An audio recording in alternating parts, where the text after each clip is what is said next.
برا بەڕێزەکانم هەندێک کات و حاڵەت هەیە کەوە زیاتر دوعا تێیدا گیرایە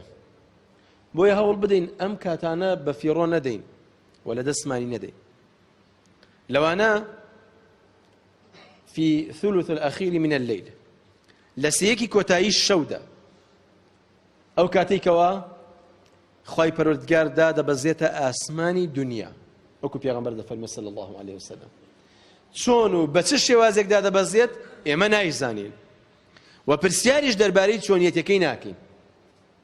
بلام عقيدة و بيرو باور منوايا كخواي پروردگار لسيكي كوتاي الشودة دادا بزيت بو آسماني دنيا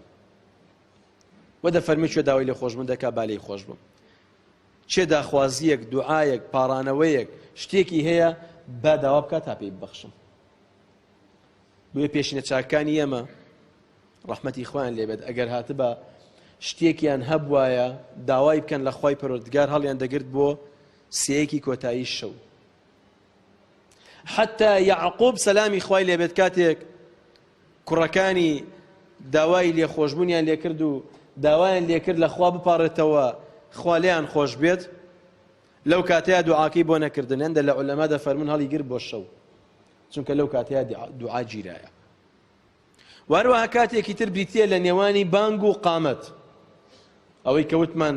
زۆر بەمان خواخوامانە خێرا سونەتەکە تەواو بکەین و لەگەڵ تەنیشتەکەمان دەست بکەین بە قسە و گفتوگۆ و دەمەتەقێکردن ئەو کاتە کاتێکی زۆر ئاڵتوونی و زێڕینە لە دەستی نەدەین پیغمبر خدا فرمود صلی الله علیه و سلم الدعاء لا يرد بين الاذان والاقامه ويفدعوا فرمي دعاء لنواني بانغ وقامت دارد ناكلتوا دعاء زور تذاب كان دوا لخواب كان بو زانان ده فرمون لنواني بانغ وقامت دا قران خويندن اوهم فضل پاداشت زوري هي لقل اوش ده لنواني بانغ وقامت دا دعاء كردن باشتر لقران خويندن لو كاتدا چونکە پێغەمبەر دەفەرمێ صلی الله علیه وسلم ڕەت ناکرێتەوە کە ڕەت ناکرێتەوە با ئێمە ئەم دەرفەتە لە دەست خۆمان نەدەین وەروە حاڵەتێکی تر کەوە تیایدا دوعا و پاڕانەوەکانمان ڕەت ناکرێتەوە بریتیە لەو کاتێکەوە عەبد لە سوزدەدایە ئەو کاتێکەوە سوزدە دەبا بۆ خوای پەروەردگار بەتایبەت لە نوێژە سونەتەکانیدا لەو نوێژانەی کەوا لە ماڵەوە دەیان کات هەم لە بەرچاوی خەڵکەوە دوورە هم بأرزوی خوشی لنوجکدا لا سجدکانی دا دمینتوا و پیغمبر فرمی صلی الله علیه وسلم أقرب ما يكون العبد من ربه وهو ساجد فرمی نزیکترین حالت یا عبد لا خوای پروردگار بیتی لو کاتی کوا ام عبد لا سجدایا و فأكثروا الدعاء دعاء زور تداب كان لكاتي سجد بردن دا بهر شوازك دعاء دكي دعاء تداب كان لو أنيش يبغى آخر من هذا زانم بقولهم سبحان ربي الأعلى شتي ترنا زانم بكردي دعابك أبي إنسان بزان الدواء شيء لأخوة دكات كنازاني بعربي دعاء كان بخويني بكردي شيء تيا شو دواء كتير دواء كلا أخوي بردقار أخوي جورا بيتي ده بخشة بيستي إخوة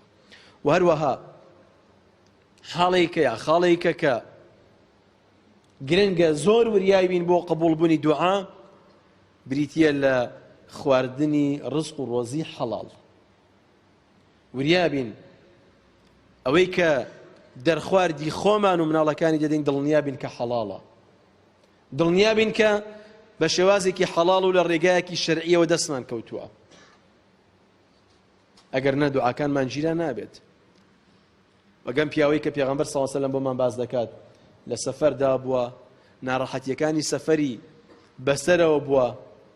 تۆز و خۆڵی سەفەری پێوە بووە و لەگەڵەوەشدا کەوا دوعا لە کەسی مسافر ڕەت ناکرێتەوە کەسی مسافر دوعای گیرایە بەڵام دەستیش بەرز دەکاتەوە و هاوار دەکا یا ڕەب یا ڕەب پێغەمبەری خوا دەفەرمێ صلی الله علیه وسلم ومطعمه حرام ومشربه حرام وملبسه حرام وغذي بالحرام فأنا يستجاب لذلك خواردنیم کەسە حرامە جل و پۆشاکەکەی حرامە خواردنەوەکەی حرامە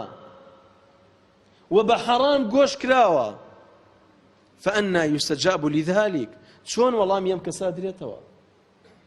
کەسێ هەموو شتێکی لە حرامدا بێت چۆن خوای پەروەردگار وەڵامی دەداتەوە چۆن خوای پەروەردگار دوعاکەی گیرا دەکات. بۆیە گرنگە برا بە ڕێزەکانم وریای خۆمان بین، دڵنیا نەبین لەوەی کە حەڵاڵە نەیخۆین. هەر جۆرە کارێک دەکەی، هەر کەسابەتێکت بەدەستەوەیە، هەوڵ بدە پێش هەموو شتێک ورد بەوە لەسەر حەڵاڵێتیەکەی. مۆزەفێکی لە دائیرەیەک ئیشەکەت